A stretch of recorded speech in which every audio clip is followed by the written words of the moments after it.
मुंबई के एक वीरान हाईवे पर एक काले रंग की स्कॉर्पियो दौड़ रही थी। कार में 4 लोग थे। राहुल, उसकी गर्लफ्रेंड सिया, दोस्त अर्जुन और नेहा। वे एक पार्टी से लौट रहे थे, हंसी मजाक में डूबे हुए।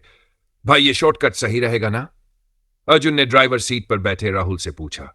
हाँ यार, टाइम बच जाएगा, राहुल ने कहा और कार को जंगल वाले रास्ते पर मोड़ दिया। अचानक कार के सामने एक अधेड़ उम्र की औरत आ गई। सफेद साड़ी पहने, उलझे हुए बाल, सूखी और डरावनी आंखें। वो बस खड़ी थी, बिल्कुल स्थिर। राहुल ने तेजी से ब्रेक मारा, लेकिन जब तक कार रुकती, वो औरत गायब हो चुकी थी। सिया घबरा गई। ये क्या था? पता नहीं, लेकिन हमें यहां रुकना नहीं चाहिए, राहुल ने कहा और कार आगे बढ़ा दी। कुछ मिनट बाद ही गाड़ी का रेडियो अपने आप चालू हो गया। तुम आ गए, अब लौट नहीं पाओगे। नेहा ने कांपते हुए रेडियो बंद किया, लेकिन अगले ही पल रेडियो फिर बज उठा, इस बार और ज्यादा डरावनी आवाज में। राहुल, कार रोको, सिया चीख पड़ी। जैसे ही राहुल ने ब्रेक मारा, सभी के रोंगटे खड़े हो गए।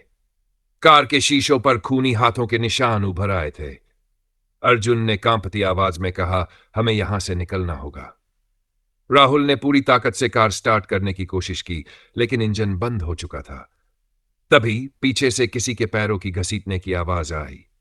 धीरे धीरे वो आवाज कार के करीब आ रही थी। टप टप टप। सिया ने कांपते हुए पीछे देखा। एक बिना आंखों वाली औरत कार के पास खड़ी थी। उसका मुंह धीरे धीरे खुल रहा था, इतना बड़ा कि उसका पूरा चेहरा एक अंधेरे गड्ढे जैसा लग रहा था। और तभी धड़ाम, कार के सारे शीशे एक साथ टूट गए और फिर अंधेरा छा गया। क्या हुआ उसके बाद? क्या वे बच पाए, या फिर वे भी श्राप का शिकार हो गए? पढ़ते रहिए, क्योंकि सस्पेंस अभी बाकी है। कैसा लगा अब तक? डर और सस्पेंस महसूस। अंधकार का श्राप। चारों के कानों में अभी भी शीशे टूटने की गूंज थी। हवा में सड़े मांस की बदबू घुलने लगी थी। चारों ने खुद को संभालने की कोशिश की, लेकिन जो देखा उसने उनकी रूह तक जमा दी। राहुल के ठीक सामने वो बिना आंखों वाली औरत अब कार के बोनट पर बैठी थी। उसका मुंह धीरे धीरे और बड़ा होता जा रहा था, जैसे कोई गहरा अंधकार भरा कुंड खुल रहा हो। उसके गले से एक अजीब सी खरखराती आवाज आ रही थी। तुमने मेरी नींद तोड़ी है, अब तुम्हें मेरे साथ चलना होगा।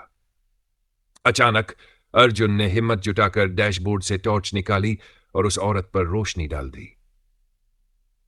एक भयानक चीख से जंगल गूंज उठा। जैसे ही टॉर्च की रोशनी औरत के चेहरे पर पड़ी, उसका शरीर कांपने लगा और वो हवा में पिघलने लगी।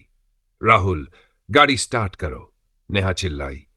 राहुल ने कांपते हाथों से चाबी घुमाई और इस बार गाड़ी स्टार्ट हो गई। गाड़ी पूरी रफ्तार से दौड़ने लगी, लेकिन उनके कानों में अभी भी उस औरत की चीख गूंज रही थी। लेकिन यह अंत नहीं था। जैसे ही उन्होंने हाईवे की सीमा पार की, उनके फोन पर एक अज्ञात नंबर से मैसेज आया।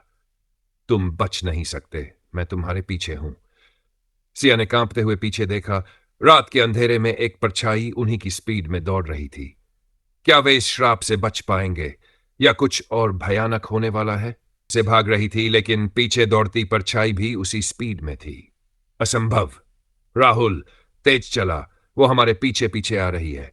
राहुल ने एक्सीलरेटर पूरा दबा दिया, लेकिन तभी धप, कुछ भारी चीज गाड़ी की छत पर गिर पड़ी। ठक ठक ठक। कोई गाड़ी की छत पर रेंग रहा था। भगवान के लिए गाड़ी मत रोकना। अर्जुन की आवाज कांप रही थी। सिया ने धीरे धीरे ऊपर देखा। सनरूफ के काले शीशे पर एक भयानक चेहरा उभर आया था। वही बिना आंखों वाली औरत। उसका मुंह अब इतना बड़ा हो चुका था कि जैसे किसी अंधेरे गड्ढे में गिरने का डर हो। तुम मेरे श्राप से नहीं बच सकते। गाड़ी के अंदर अंधेरा छा गया। अर्जुन ने चिल्लाया, लेकिन उसकी आवाज कहीं गुम हो गई। गाड़ी अब एक खाली सड़क पर थी। चारों तरफ घना कोहरा था। हम हाईवे पर ही थे ना? राहुल ने फुसफुसाया। हाँ, लेकिन अब यह कौन सी जगह है? सिया के गले से बस यही निकला। रास्ता सीधा था, लेकिन दूर कहीं एक पुराना टूटा फूटा मंदिर दिख रहा था। सत्य का खुलासा। गाड़ी के अंदर एक ठंडी लहर दौड़ गई। सिया ने किसी तरह खुद को संभालते हुए कहा, हमें इस मंदिर में जाना होगा। शायद यही हमारी मुक्ति का रास्ता हो।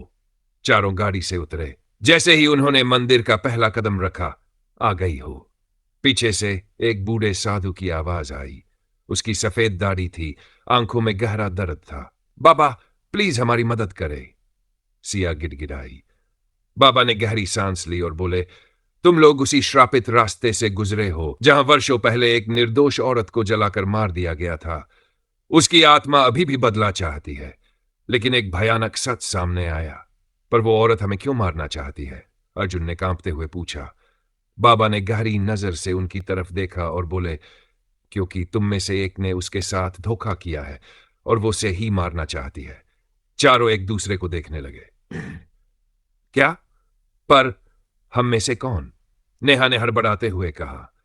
लेकिन दिल के बाहर गहरी हंसी गूंज उठी। तुम मुझे रोक नहीं सकते।